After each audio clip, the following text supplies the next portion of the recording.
Fala aí, galera do oitavo ano, tudo bem com vocês? Tudo certo aí, pessoal? Vamos lá para nossa penúltima aula de História de 2020 aqui na matéria, né? A gente está abordando aqui na página 457 hoje, que eu vou explicar os exercícios para vocês, da 457 até a página 462, tá? 57 até 462. Bom, galera, hoje eu vou explicar os exercícios para vocês, bem simples, bem tranquilo. Tem muito a ver com a unidade que a gente abordou aqui, dos principais conflitos que tivemos aí na disputa territorial entre África, Ásia e a China, né, pelos países imperialistas europeus, digamos assim, que vai acabar culminando também na Primeira Guerra Mundial, que vai ser a primeira matéria que nós iremos abordar no nono ano, tá? Mas para encerrar bem, vamos fazer os exercícios agora, eu vou explicar para vocês. Na aula seguinte, próxima aula vem com a correção, que já é a última aula. Então, depois da aula seguinte é a correção.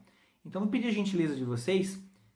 Os exercícios de hoje, que eu vou explicar agora, além deles, vocês também façam já o mapa mental e o fichamento no caderno. Quem for me mandar, já vai me mandando. Por quê? Porque a aula que vem já é a última aula de história.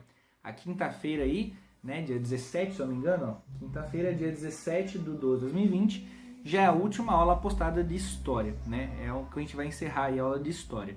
E aí a gente está pronto para ir para o nono ano, né, pessoal? Vocês estão prontos aí para fazer o nono ano que vem, se Deus quiser tudo certinho, né? E tomara que seja presencial, vamos torcer para isso. Então vamos lá, pessoal. Exercícios na página 457. Diz o seguinte: analise os gráficos a seguir para responder ao que se pede. Vocês têm aí produção de carvão, aço, população e estradas de ferro, né? Então vocês podem ver um pouquinho a diferença ali entre Alemanha e França. Percebam que a Alemanha está sempre crescendo nesta linha, né? Então vem a pergunta: analisando os dados dos gráficos, que conclusões podemos tirar? E que isso tem a ver com as matérias que a gente estudou, né? E letra B: que fatores históricos explicam as conclusões do gráfico? Ou seja, por que a Alemanha está na frente em muitos pontos aqui, né? E da França? Qual que é o principal motivo aqui? Aí vocês vão responder com calma, com base no que eu expliquei da unificação tardia da Alemanha, da Itália, e também tem a ver com a França, historicamente, aí, né? E com a Inglaterra também. Questão 2, vão relacionar o nome do país às afirmações correspondentes. Então vocês têm aí Rússia, Japão e Estados Unidos. Cada um, né? Com letra A, Rússia, letra B, Japão, letra C, Estados Unidos. E tem algumas preposições que falam sobre os pontos históricos desses países, né? Os detalhes. Vocês vão colocar conforme a letra qual o país correspondente, tá bom? Muito cuidado nessa questão aqui, porque tem muito a ver com a parte histórica de como o país evoluiu, tal. Esses aqui são alguns precedentes aqui para entender a matéria toda, tá? Aí na página 458, na sequência, vocês têm aí, ó, uma imagem. Analisem a imagem ao lado e responda o que se pede. A letra A: que processo está representado na gravura? Como você chegou à conclusão? Né? Ela mostra aí, ó, um cara pisando em cima do outro com uma arma na mão, né? O que será que representa isso historicamente aí, né? Fale um pouquinho do que representa esse personagem aí, né? Lembrando que aqui a gente está representando um pouquinho, ó, olha bem ao fundo, vocês vão ver ali, né, alguns monumentos históricos ao fundo. Que lugar é esse? Né? O que representa isso aí? Volta naquele mapa de imperialismo, vocês vão entender um pouco essa imagem, essa gravura, tá? E a letra B: descreve em linhas gerais o processo histórico evidente na imagem, tá bom? Né? Tudo que a gente abordou nessa unidade, né, pessoal? Pensem um pouquinho no imperialismo aí. Bom, pessoal, aí temos a questão 4, né, que você tem um cartaz do lado e um pequeno texto para analisar, né? Aí vocês vamos ler o texto um pouquinho para entender um pouco mais sobre esse assunto, ó. Esquecia-se, né, o administrador que era servindo o branco que o negro havia de assimilar melhor os hábitos da nossa gente, que era trabalhando nos campos que o negro modificaria os processos primitivos das culturas para se depender, né, dos velhos costumes, né? Ou seja, é um texto criticando aqui, né, a questão bem preconceituosa, né, bem imperialista, digamos assim.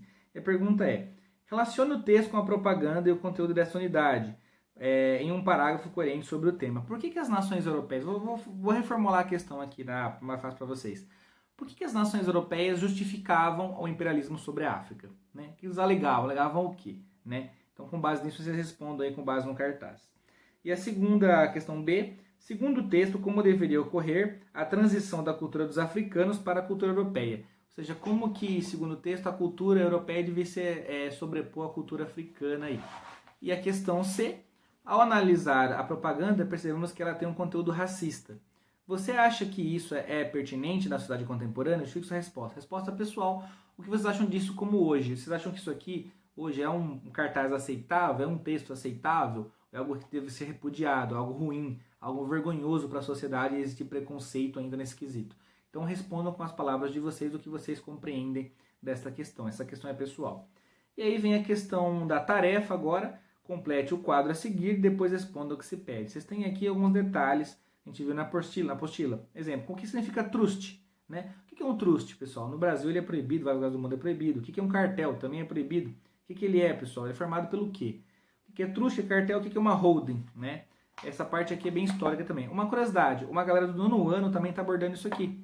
Se vocês quiserem comentar com algum aluno do nono ano, eles sabem exatamente o que é um truste, um cartel e um holding. Né? Vocês podem até trocar uma ideia aí, que eu também expliquei isso para eles em geografia. A diferença é que vocês estão vendo em história, eles estão vendo em geografia. Tá? Se vocês quiserem conversar com o nono ano aí, chamar algum aluno no WhatsApp, algum grupo, aí vocês tiveram um grande trabalho na GCE, vocês têm amizade com o pessoal do nono ano, eles têm na apostila deles. Vocês podem até mandar para vocês aqui a resposta, a foto, trocar uma ideia, né? Não é colar, é trocar uma ideia, ver sobre o assunto aqui. O que é truste, cartel e holding, né? O pessoal do nono ano abordou também isso aí em geografia. Aí vem a questão A, né? Essas três formas de organização empresarial têm um objetivo. Que objetivo é esse, pessoal? Que objetivo é esse? Escolha um caso real e contextualize sua resposta. Para isso, pesquise em outras fontes. O nono ano é uma fonte, hein? Na questão B, na prática, qual o resultado para a população em geral dessa prática, né? Ou seja, qual que é o resultado para o povo? O povo se dá bem com truste, com cartel e com holding? Não necessariamente, né? E por quê? Explique o motivo aí. Virando a página, vocês têm aí agora, ó, mais algumas questões aqui. Tem uma questão de verdadeiro e falso para analisar. Questão 2, aqui praticamente não vou ler a questão para vocês, senão eu falo a resposta, é muito fácil aqui. Vocês vão analisar aqui um pouquinho sobre a questão da evolução, né? Do método Bessemer, né? Vamos falar um pouquinho sobre a invenção do dínamo, tem alguns pontos aqui, verdadeiro ou falso. Na questão 3, vocês têm um pequeno texto aí, esse eu posso ler para vocês, ó. Analise o texto a seguir e depois responda o que se pede. As perspectivas de desenvolvimento econômico e o progresso científico pareciam infinitas no princípio do século. As estradas de ferro espalhavam-se por todo o mundo. O cientista italiano, né, Guglielmo, né, Marconi, preparava-se para transmitir pela primeira vez o sinal de rádio através do Oceano Atlântico. O automóvel, o telefone e o cinema se popularizavam, mudando a face das cidades. Ou seja, as grandes invenções que surgiram ali no final do século XIX e início do século XX. Até, pessoal, a gente vai ver um pouquinho nessa matéria no nono ano, essa época vai ser chamada de Belle Époque. A Belle Époque, né, em francês quer dizer a bela época, né? O que antecede a Primeira Guerra Mundial foi um grande esplendor cultural, artístico, um esplendor de tecnologia, de inovação para a época, né? Aí vem a pergunta A. Com base na interpretação do texto, contextualize o processo histórico que ela se refere. Se refere a que época, pessoal? Eu acabei de comentar sobre isso. E letra B. O texto apresenta uma visão bem otimista desse período, né? Bem positivista, bem boa ali. Porém, podemos afirmar que essa nova condição dos meios de produção promove a melhoria na qualidade de vida de toda a sociedade, inclusive dos trabalhadores. Ou seja, essas invenções, telefone, rádio, telégrafo, os transportes mais evoluídos, né? Depois surgiu o avião, tudo isso daí era para todo mundo tinha acesso, a população, os trabalhadores tinham acesso, era só para as classes mais ricas, né? Havia uma exclusão social, uma diferença social? Pensem um pouquinho nisso aí. Na questão 4, pessoal, você tem uma charge aí que mostra um chinês muito bravo, fazendo assim, sai daqui, né? E mostra algumas pessoas ali cortando como se fosse uma pizza ali, né? Uma pizza, uma torta, pode dizer, escrito China, né? Aí vocês vê ali, ó, representando ali a coroa britânica, né? O chanceler, o Otto von Bismarck, né? Você tem alguns detalhes. E a pergunta é, ó, contextualiza a dominação europeia na China e a reação da população mais pobre desse país. Né, o bolo chinês, para ser exato, não é nem pizza, é como bolo chinês, na ilustração de Henry Meyer, né? Fala um pouquinho aí do imperialismo, né? Mostra ali, ó, o lenço branco ali, a rainha Vitória da Grã-Bretanha, o Guilherme II da Alemanha encarando a rainha Vitória Nicolau II da Rússia, né? Tem todos os membros aqui políticos da época querendo um pedaço da China. E aí vem a pergunta B. Explique o contexto histórico da charge, ou seja, o que a charge representa, né? Representa uma palavra que a gente falou bastante sobre ela, 2 palavras, né? De tal lugar aí, representa o nome da cidade também. Muito simples aí, né? A questão agora, o macro desafio, pessoal, vocês têm aí questão 1, 2, 3, né? São 3 questões simples para assinalar a alternativa correta.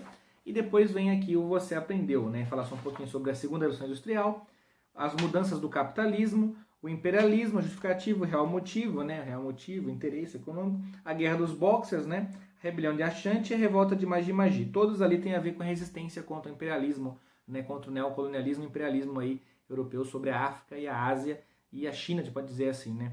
A China, de modo geral, foi a área que também foi infectada na Ásia e na África, a África inteira, né? Bom, pessoal, vocês respondam com calma aí.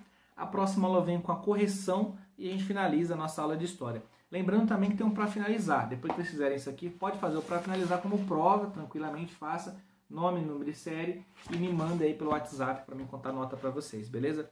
Pessoal do oitavo ano, muito obrigado por tudo, ter assistido até aqui. Eu sei que a aula foi bem longa, tem muito conteúdo, a gente viu muita aula em 2020, né, pessoal? Vocês devem estar muito cansados aí, eu reconheço todo o esforço de vocês, mas eu queria agradecer de coração tudo que vocês estão assistindo a minha aula aí e desejar que a gente consiga finalizar a próxima aula muito bem, certinho, acabar 2020 certinho aí. Tem mais uma aulinha só, pessoal. E qualquer dúvida, até a aula que vem, né, que é a última para encerrar, me chame no WhatsApp, tá? Qualquer dúvida é só me chamar, beleza? Um abraço a todos, até a próxima aula de história, que é a última.